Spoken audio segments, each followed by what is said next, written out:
ప్రాణరక్షకుడు ఛానల్ని వీక్షిస్తున్న మీ అందరికీ ప్రభు పేరిట శుభములు.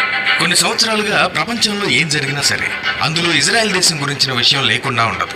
ఏదో ఒక రూపంలో ఈ దేశం గురించి చర్చించే విషయాలు బయటకు వస్తూనే ఉంటాయి, వైరల్ అవుతూనే ఉంటాయి.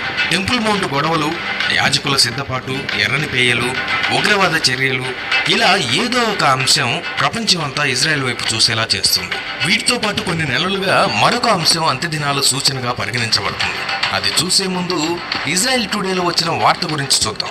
ఇజ్రాయెల్ ప్రధానమంత్రి బెంజమిన్ నెతన్యాహు బావమరిది డాక్టర్ హగాయి బెన్ అర్జీ ఒక సభలో మాట్లాడుతూ ఒక సంచలన వ్యాఖ్య చేశారు.